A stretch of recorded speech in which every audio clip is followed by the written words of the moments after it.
그 사순절 묵상집 중에 여러 가지 이제 내용들이 이제 기억에 남았는데, 제게 이제 마음에 깊이 남은 내용들 중 하나가 3월 22일 금요일 묵상 내용이었어요. 그날 묵상 구절이 뭐였냐면 마태복음 24장 14절이었습니다. 읽어드리면, 이 하늘나라의 복음이 온 세상에 전파되어서 모든 민족에게 증언될 것이며 그때야 끝이 올 것이다.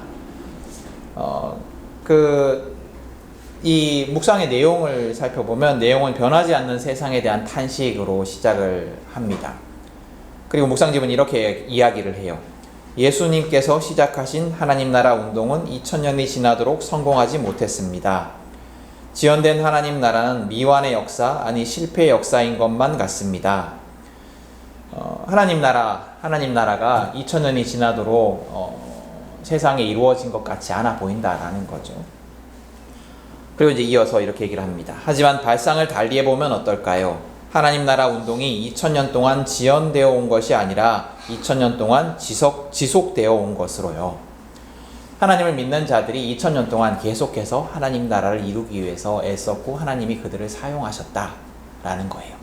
그래서 우리가 어떤 기준으로 보면 하나님 나라가 여전히 이루어지지 않는 것 같고 세상은 악해 보이지만, 또 어떤 기준으로 보면 그때보다 지금이 훨씬 더 좋은 세상이 되었다라고 볼 수도 있다라는 겁니다. 우리가 성경을 볼 때마다 깨닫지만 하나님이 원하시는 세상, 그리고 예수님이 가르치시는 세상은 이걸 또 안 꽂았네요.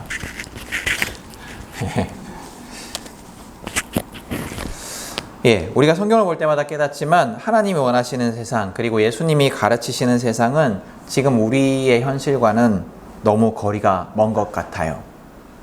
그래서 우리는 성경의 가르침을 따르는 것을 부담스러워해요. 우리 복음서 설교를 계속 들었지만 예수님이 가르치시는 것대로 하는 것, 예수님이 가르치시는 대로 사는 삶이 굉장히 부담스러워요. 왜냐하면 그게 불가능해 보이기 때문이에요. 그런 삶을 살아가는 것이 불가능해 보이기 때문입니다. 사랑의 삶, 용서의 삶, 섬김의 삶, 인내의 삶을 살아가는 것이 우리가 살아가는 현실 속에서 불가능해 보이기 때문입니다. 그러나 그럼에도 우리는 부담을 가져요. 왜냐하면 이것이 예수님의 가르침이기 때문에, 하나님의 말씀이기 때문에, 명령이기 때문에 부담을 가집니다. 그래서 우리는 사랑과 포기와 자기 희생의 삶을 할 수 있는 대로 조금씩이나마 실천하며 부담을 가지고 살아갑니다. 근데 그런 우리의 삶 속에서 어찌 보면 우리의 삶은 무기력해 보여요. 또 우리의 삶은 실패한 것 같은 삶처럼 보입니다. 예수님을 따르는 삶, 하나님이 가르치는 대로 살아가는 삶이 실패한 삶처럼 보이고 또 무기력해 보이는 삶처럼 보여요. 매주 우리는 하나님의 말씀을 듣고 하나님의 뜻대로 살고자 다짐하지만 계속해서 무너져요.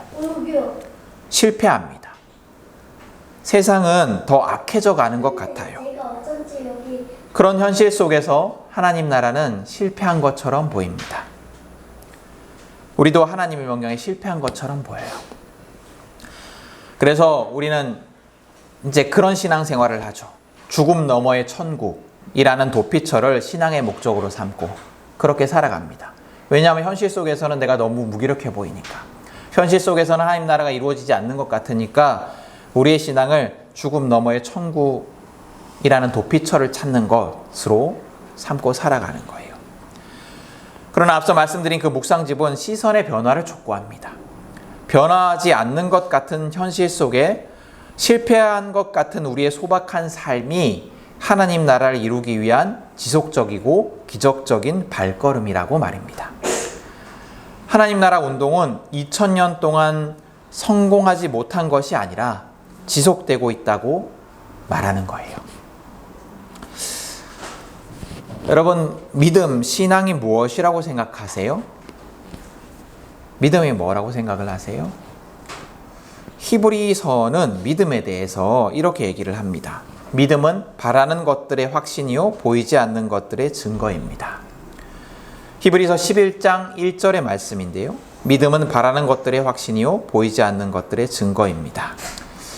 단순하게 해석을 하면 히브리서가 말하는 믿음이 무엇이냐 하면 지금 여기에 이루어지지 않은 것을 이루어진 것처럼 믿는 것이고, 또 보이지 않는 것을 보는 것이 믿음이다 라고 얘기를 해요. 좀 더 설명을 해보면 믿음이란 것이 무엇이냐 하면, 아직 이루어지지 않았지만 반드시 이루어질 것을 확신하여서 이미 여기에서 경험하는 것입니다. 그래서 하나님 나라가 아직 이루어지지 않았지만 이미 시작된 것을 믿고 지금 여기에서 하나님 나라의 법도대로 살아가는 것이 믿음이에요. 또 믿음은 뭐냐면 눈에 보이지 않는 것 너머의 실제를 볼 수 있는 능력입니다.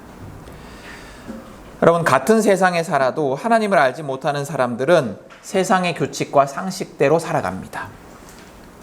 눈에 보이는 대로, 세상의 규칙과 상식대로 살아갑니다.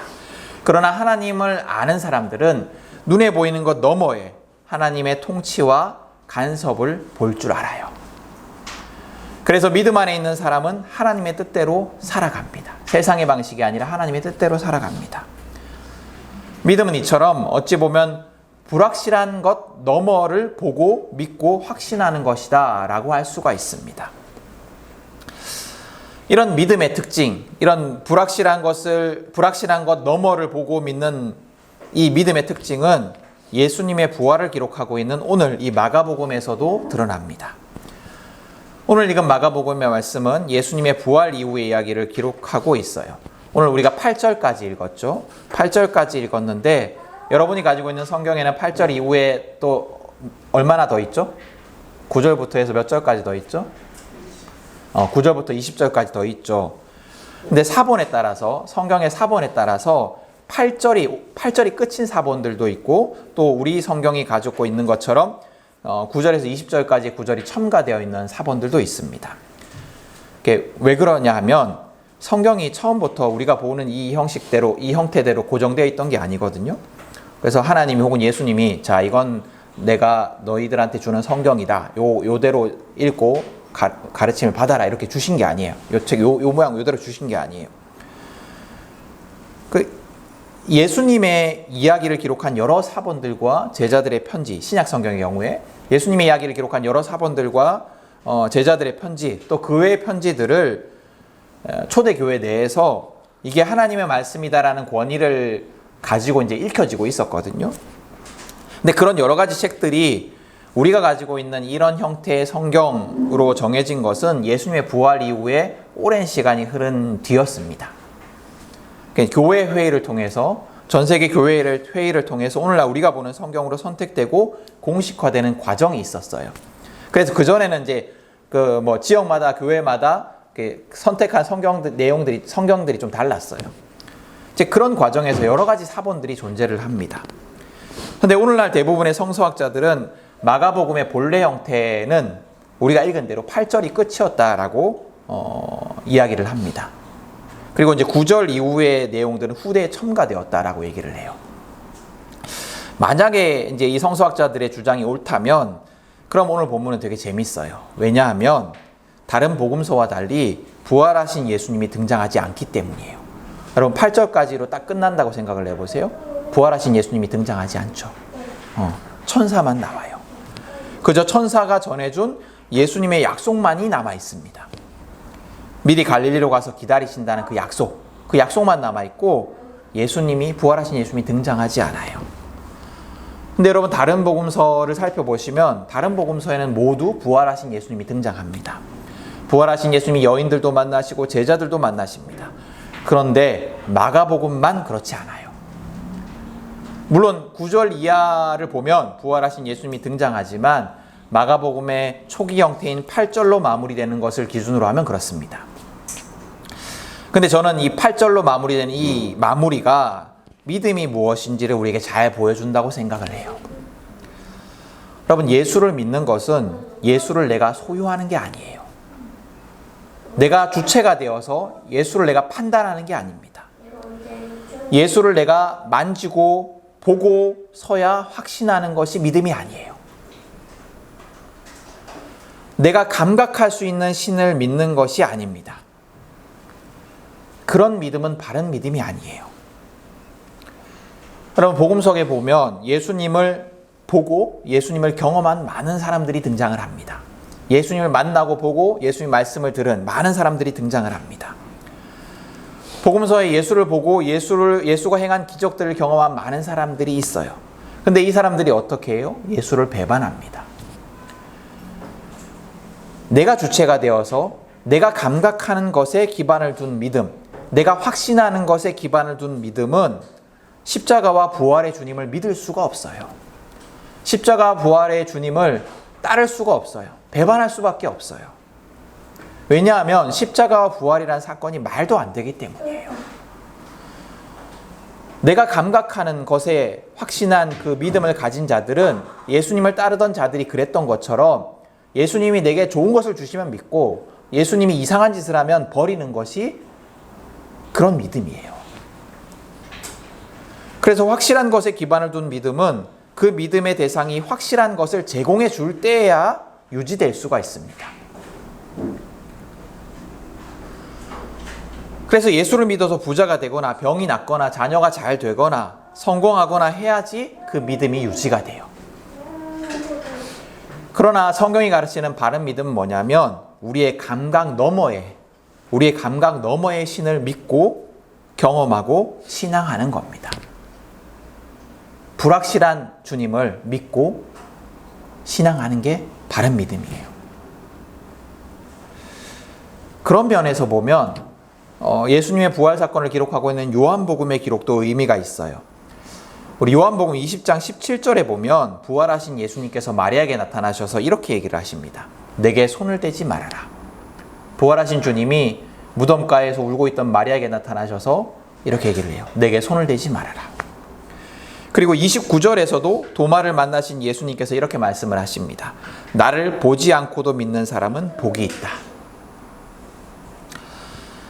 예수를 믿는다는 것은 내가 소유할 수 없는 것, 내가 만질 수 없는 것, 내가 가질 수 없는 것, 나의 밖에 있는 것을 믿는 거예요. 내가 통제할 수 없어서 불확실하지만 그것이 불확실하다라는 의심을 버리고 나와 함께 하신다라는 약속을 믿는 거예요. 내가 예수를 보지 못했지만, 부활하신 예수를 만나지 못했지만 예수께서 기다리신다라는 그 약속을 믿고 그곳으로 가는 게 바른 믿음이에요. 그래서 실패한 것 같고 무능한 것 같고 또 무의미해 보이는 것 같은 예수의 시선이 머무르는 것이 아니라 예수의 시선이 머무르는 것이 아니라 그 너머를 바라보고 그 너머를 확신하는 그 너머에 부활의 영광이 가득한 예수를 바라보는 것이 믿음입니다.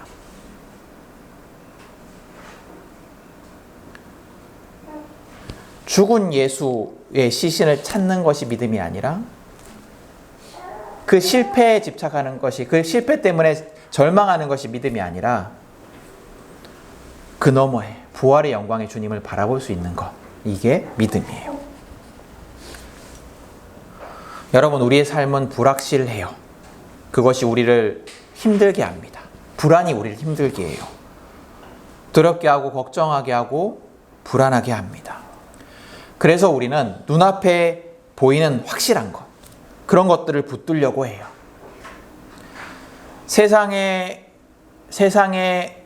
그 방식, 세상이 말하는 그 어떤 정의, 공식, 세상이 말하는 성공과 부와 행복을 붙들려고 합니다. 그것이 나를 불안해서 구원하리라 기대합니다.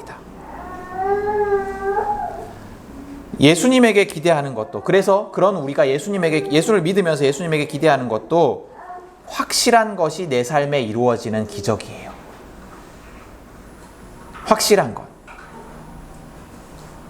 예수를 통해서 내가 뭔가 부를 얻는 것, 예수를 통해서 내가 뭔가 성공하는 것, 확실한 것을 얻는 것, 그걸 우리가 기대해요.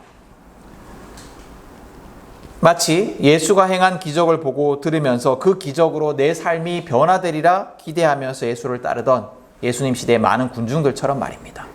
이 예수를 따르면 내 배고픔이 사라질 거야. 이 예수를 따르면 내 질병이 사라질 거야. 이 예수를 따르면 내가 부와 권력을 얻을 거야 라고 기대하면서 확실한 것을, 예수님께서 확실한 것을 주실 것이라 기대하면서 따르던 그 군중들처럼 말입니다. 우리는 눈에 보이는 것을 가지려고 애쓰고 기대합니다. 눈에 보이는 기적과 변화를 예수께 기대합니다. 그리고 그것을 가지게 되면 반드시 내 삶이 변화되리라, 반드시 내 삶이 행복해지리라 기대하며 그것에 확신을 둡니다. 그게 어쩌면 우리의 믿음이에요. 그러나 그런 것들은 우리를 실망하게 합니다. 여러분 해보셨잖아요. 부자 되고자 주식도 사고 집도 사고 투자를 해봤지만 기대처럼 되지 않아요. 그래서 어떤 사람들은 예수에 대한 믿음을 포기해요. 아니면 죽어갈 천국에 대한 그 믿음으로 자신의 믿음을 축소시켜버려요.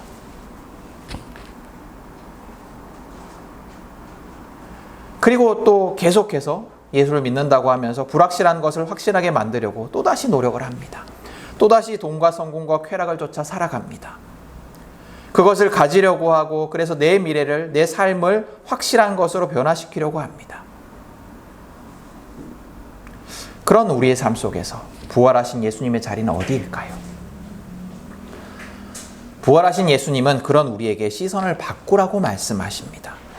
불확실해 보이는 것을 확실한 것으로 만들려고 하지 말고, 그것을 만지고 소유하려고 하지 말고 그 너머로 시선을 돌리라고 말씀하십니다. 불확실해 보이는 것 너머에 계시는 부활하신 예수를 바라보라고 말씀하십니다.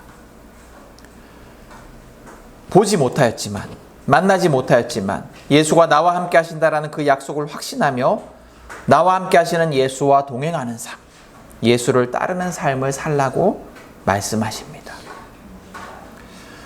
여러분, 여러분의 삶은 어떻습니까? 여러분의 믿음은 어떻습니까? 여러분의 시선은 어디에 머물러 있습니까? 여러분은 보지 못하였지만 미리 가서 우리를 기다리신다는 그 약속을, 그 예수님의 약속을 믿을 믿음이 있으십니까? 사실 생각해 보면 오늘 이 여인들에게 주어진 약속은 정말로 믿기 어려운 약속이에요. 여러분이 오늘 이 무덤가의 여인이라고 상상해 보십시오. 여러분, 예수가 죽은 거 봤어요. 예수가 죽은 것이 분명해요. 그런데 그 사람이 살아났다라는 말을 믿을 수 있겠습니까? 살아나서 내 눈앞에 있으면 내가 믿을 수도 있을 것 같아요. 그런데 보지도 못했거든요. 어떻게 믿을 수 있겠어요? 그 사람이 부활해서 갈릴리로 가서 기다리겠다는 약속을 남겼다는 말을 믿을 수가 있겠습니까? 그 말을 전해주고 있는 이 흰옷 입은 젊은 남자가 미쳤거나 아니면 누군가 예수의 시체를 훔쳐간 것이 분명하지 않겠습니까? 그렇기 때문에 오늘 여인들의 반응은 당연합니다. 마지막 8절을 보면 여인들은 아무에게도 아무 말도 하지 못합니다. 어떻게 그 약속을 믿겠습니까? 그러나 여러분, 우리는 그 약속을 믿을 수 있어야 합니다. 그 약속을 믿는 자가 그리스도인입니다. 이 말도 안 되는 약속을 믿는 자가 그리스도인입니다. 눈에 보이는 것에만 시선을 두고 살아가는 자가 되어서는 안 됩니다. 예수를 믿는 것과 믿지 않는 것에 아무 차이가 없는 그런 삶이 되어서는 안 돼요. 여러분과 여러분, 하나님을 알지 못하는 자의 삶이 아무 차이가 없다면 안 돼요. 불확실해 보이는 것 속에서 예수를 바라볼 수 있는 삶. 그래서 불확실한 삶에서 불안보다 더 큰 믿음으로 예수를 따르는 삶. 내 삶이 불확실하기 때문에 불안이 커지면 커질수록 더 예수를 바라보면서 예수님의 약속을 확신하면서 살아가는 삶이 부활의 주님을 믿는 사람의 삶입니다. 예수님은 반드시 약속하신 대로 우리와 함께 하시며 우리를 돌보실 것입니다. 이 약속을 믿고 살아가는 것. 아무리 불안하더라도, 내 눈앞에 보이는 것이 아무리 불확실하더라도 이 약속, 예수님이 미리 가서 나를 기다리신다라는 이 약속, 예수님이 나와 동행하신다라는 이 약속을 믿고 살아가는 것, 이게 우리의 믿음이에요. 여러분, 주님의 부활을 기념하는 부활주일입니다. 저와 여러분의 시선이 불확실 너머에 부활의 주님에 머물러 있기를 원합니다. 예수를 내가 가지려고 하고 만지려고 하는 것이 아니라 예수님께 나를 맡기는 삶, 불확실해 보이는 그 믿음에 나를 던지는 삶을 살아가기를 소망합니다. 그런 삶을 살아가는 사람이 예수님과 함께하기에 진정으로 복된 사람일 것입니다. 우리 모두가 오늘 말씀을 기억하며 부활의 예수 안에서 진정으로 복된 삶을 살아가기를 간절히 축복합니다.